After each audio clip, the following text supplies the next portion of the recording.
안녕하세요. 눈 뜨는 인생입니다. 데일 카네기 자기관리론 제3부 걱정이 나를 망치기 전에 걱정하는 습관을 없애는 법에서 일부 요약 발췌하여 읽어드립니다. 걱정할 시간이 없다. 윈스턴 처칠이 말했다. 처칠은 제2차 세계대전이 절정에 치달을 때 하루 18시간씩 일했다. 엄청난 책임감 때문에 걱정이 되지 않느냐고 누군가 물었다. 그는 이렇게 대답했다. 너무 바빠서 걱정할 시간이 없습니다. 위대한 과학자 루이 파스테르는 도서관과 실험실에서 찾을 수 있는 평화에 대해 이야기한 적이 있다. 왜 그런 곳에서 평화를 찾을 수 있을까? 도서관과 실험실에 처박혀 있는 사람들은 일에 몰두한 나머지 걱정할 틈이 없기 때문이다. 연구자들이 신경쇠약을 앓는 일도 극도로 드물다. 그들에게는 그런 사치를 부릴 만큼의 여유가 없다. 바쁘게 사는 것처럼 간단한 일이 왜 걱정을 몰아내는가? 심리학이 밝혀낸 근본 법칙 하나가 있다. 아무리 비상한 인간이라고 할지라도 정해진 시간에 하나 이상을 생각할 수 없다는 것이다. 믿기 어려운가? 그렇다면 한 가지 실험을 해보자. 지금 상태에서 몸을 뒤로 편안하게 젖히고 눈을 감은 후 자유의 여신상과 내일의 계획을 동시에 생각하라. 하나씩 차례로 집중할 수는 있지만 동시에 둘 다 집중할 수 없을 것이다. 감정의 영역에도 똑같은 법칙이 적용된다. 재미있는 일을 하면서 활력과 열정을 느낄 때 걱정으로 힘들어할 수 없다. 하나의 감정은 다른 감정을 몰아내기 마련이다. 이 간단한 발견 덕분에 육군 정신과 의사들은 전쟁 중 기적을 만들어낼 수 있었다. 전쟁의 참상을 겪으며 정신신경증에 걸린 군인들이 후방으로 이송되면 군의관들은 이런 처방을 내렸다. 계속 바쁘게 움직이라. 환자들은 숨 돌릴 시간조차 없이 여러 활동을 해야 한다. 대부분 낚시, 사냥, 야구, 골프, 사진 찍기, 정원 가꾸기, 댄스 등 5개 활동이었다. 바쁘게 움직이다 보니 이들은 끔찍한 경험을 반추할 만한 틈이 없었다. 정신과 의사들은 다시 말해 바쁘게 사는 것이 최고의 정신질환 치료제 중 하나라고 말했다. 헨리 롱펠로우는 젊은 아내를 잃은 뒤 이 사실을 알아냈다.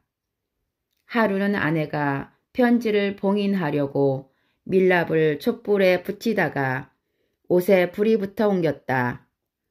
롱페우는 비명을 듣고 달려가 아내를 구하려 했으나 결국 그녀는 화상으로 사망했다.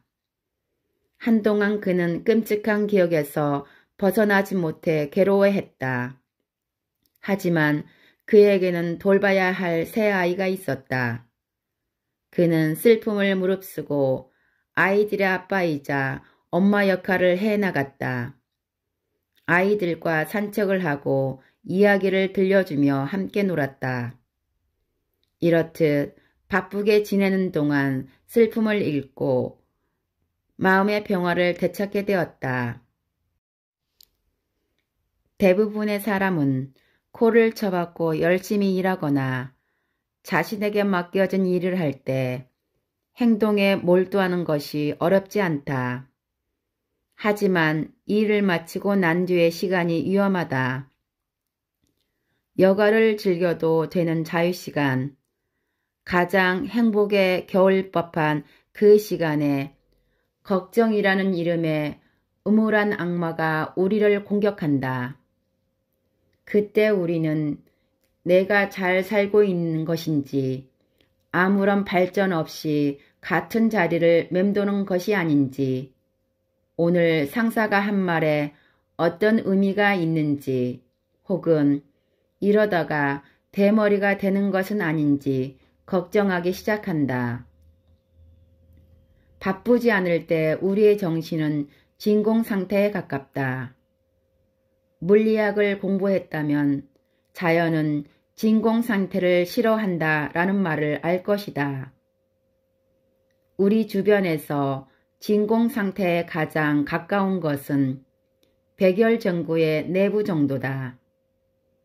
전구를 깨트리면 자연스레 공기가 들어가 이론적으로는 텅 빈 공간을 가득 채운다. 텅 빈 정신도 채워지기 마련이다. 무엇으로 채워질까? 보통은 감정이다. 걱정, 두려움, 혐오, 질투, 부러움과 같은 감정은 태고의 활력과 역동적인 에너지에서 비롯되기 때문이다. 부정적인 감정은 마음속에서 평화롭고 행복한 생각과 느낌을 몰아내버린다. 제임스 머셀 교수는 이것을 명확하게 표현했다. 걱정에 지쳐 쓰러지기 쉬울 때는 열심히 일하는 순간이 아니라 일과를 마친 그 다음이다.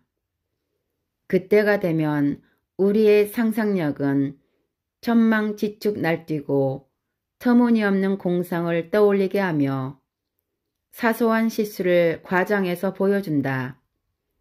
그 결과 우리의 정신은 부하가 걸리지 않고 작동하는 모터처럼 베어링을 태워버릴 듯이, 심지어는 산산조각 낼 듯이 돌아간다.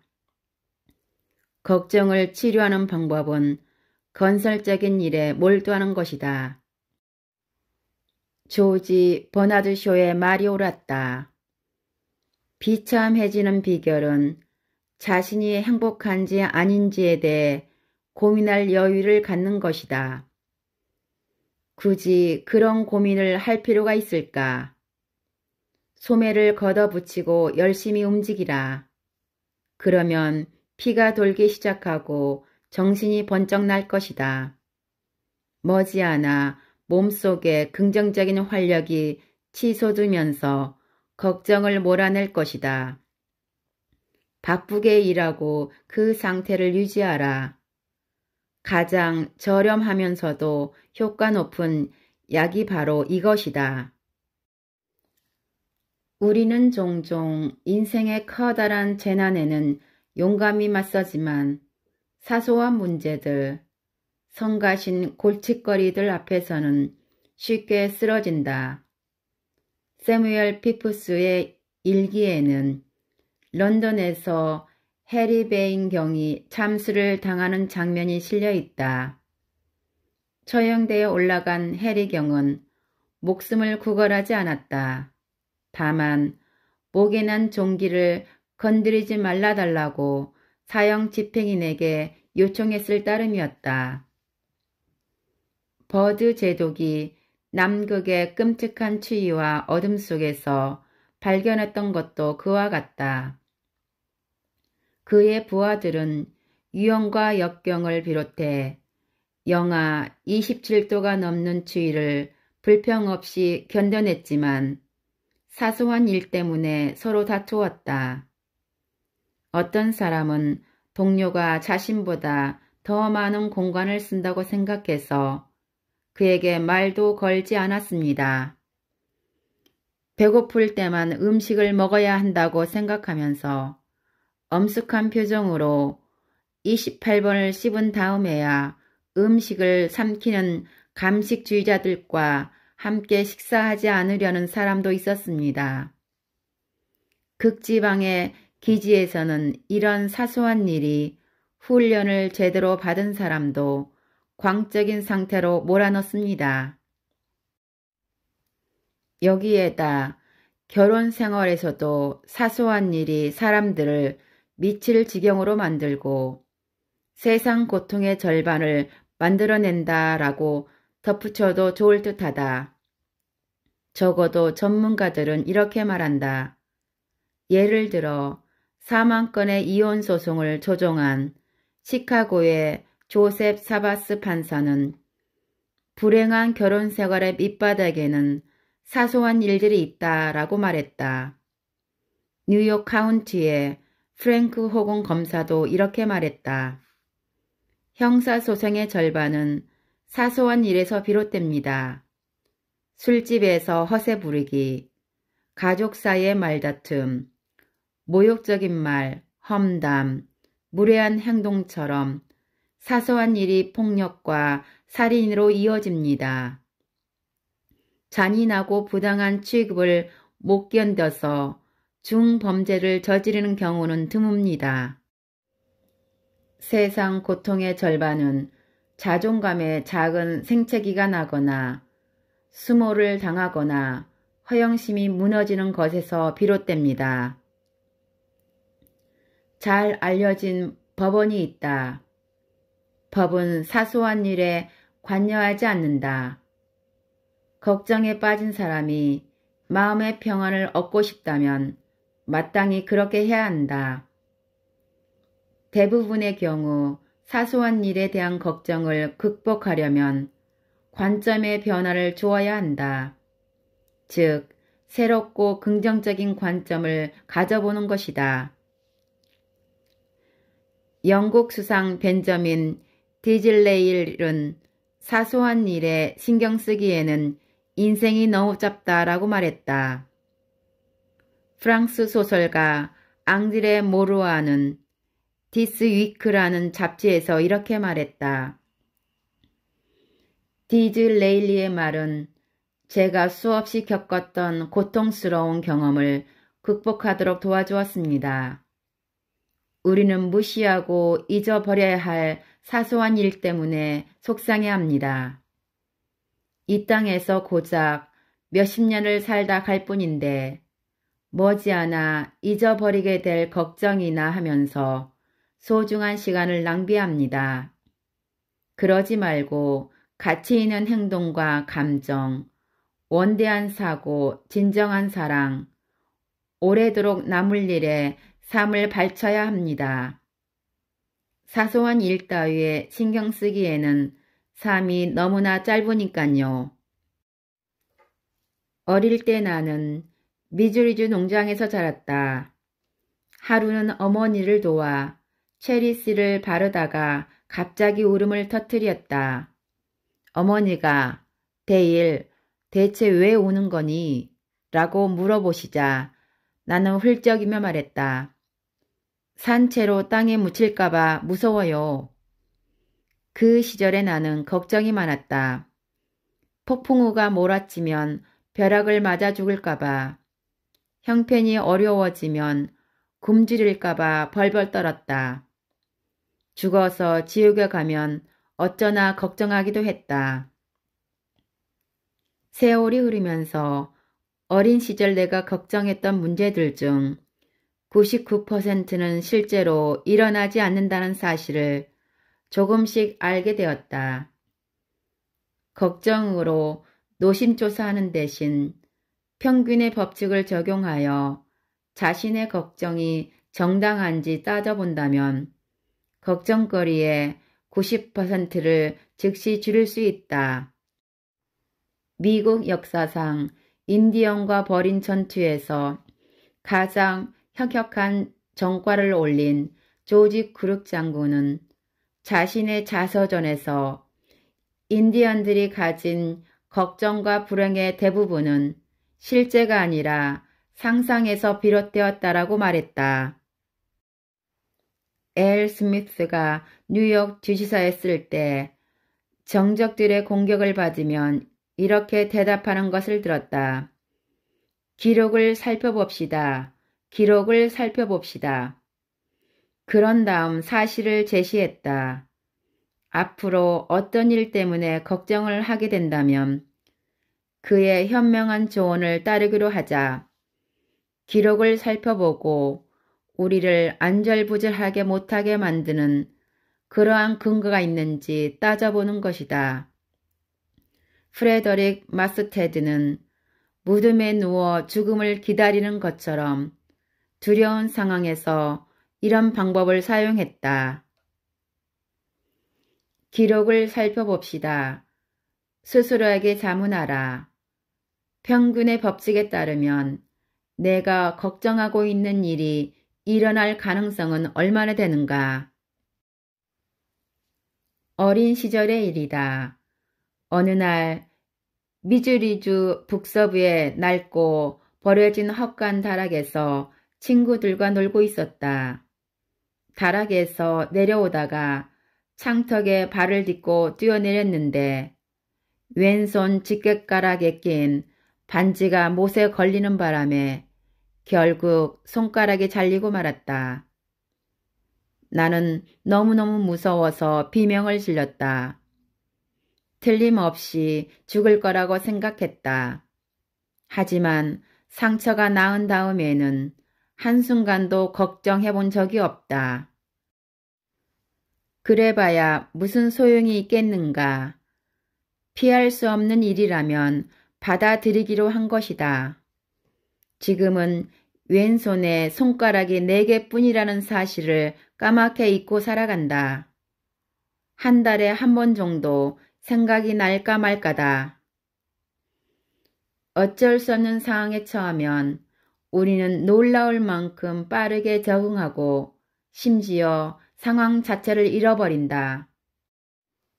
네덜란드 암스테르담의 15세기 성당 유적에 새겨진 글귀가 떠오른다. 이미 그러니 어쩔 수 없다. 당신이나 나나 몇십 년을 사는 동안 이미 그런 불쾌한 상황을 수없이 마주하게 될 것이다. 그 상황을 불가피한 것으로 여기고 받아들여 적응하느냐 아니면 반발하면서 인생을 망치고 결국 신경쇠약에 걸리느냐는 우리의 선택에 달렸다. 철학자 윌리엄 제임스는 현명한 조언을 했다. 이미 그렇다는 사실을 기꺼이 받아들이라. 그런 태도야말로 모든 불행을 극복하는 첫걸음이다. 주어진 환경 자체가 우리를 행복하게 하거나 불행하게 만들 수는 없다. 우리의 감정은 환경에 반응하는 방식, 즉 우리가 어떻게 반응하느냐에 달려있다. 예수는 천국이 우리 안에 있다고 말했다. 그렇다면 지옥도 마찬가지다. 어쩔 수 없는 상황이라면 우리는 아무리 커다란 재난과 불행을 만나더라도 견뎌낼 수 있다. 과연 그럴 수 있을까 의구심이 들겠지만 우리 내면에는 놀라울 만큼 강력한 힘이 있어서 그 힘을 사용하기만 한다면 어떤 시련도 이겨낼 수 있다. 우리는 생각보다 강하다. 영국 시인 존 밀턴이 한 말이 있다. 앞을 볼 수 없어 불행한 것이 아니라 앞이 안 보인다는 사실을 받아들일 수 없는 것이 불행하다. 아무리 불가피한 일에 대해 불평하며 인정하지 않으려 해도 이미 일어난 일은 바뀌지 않는다. 단지 우리 자신이 바뀔 뿐이다. 나는 이 사실을 잘 알고 있다. 나 역시 그랬기 때문이다. 한때 내게 닥친 불가피한 상황을 받아들이지 않으려고 한 적이 있다. 바보처럼 불평하고 반발했다. 불면증으로 잠을 이루지 못해서 매일 밤이 지옥 같았다. 원치 않던 일들을 스스로 떠하는 것이다. 이처럼 1년 동안 나 자신을 괴롭힌 끝에 결국 애당초 바꿀 수 없다고 생각하던 상황을 받아들였다. 1년 전에 받아들였으면 좋았을 것을. 충격을 흡수하는 대신 충격에 저항한다면 어떤 일이 일어날까? 우리가 버드나무처럼 휘어지지 않고 참나무처럼 계속 버티려 든다면 어떻게 될까? 답은 간단하다. 우리는 수없이 많은 내적 갈등에 시달릴 것이다. 늘 긴장된 상태로 걱정하고 초조해하다가 신경증에 걸릴지도 모른다. 더 나아가 견디기 힘든 현실을 부정하고 자신이 만든 가상의 세계로 도피한다면 우리는 정신 이상이라는 진단을 듣게 될 것이다. 뉴욕 유니온 신학교의 라인홀트 니비어 박사가 쓴 기도문이다. 주여 저를 평온하게 하소서. 바꿀 수 없는 일은 받아들이게 하시고 바꿀 수 있는 일은 바꾸는 용기를 주시고 이 둘을 구별할 수 있는 지혜를 주소서. 감사합니다.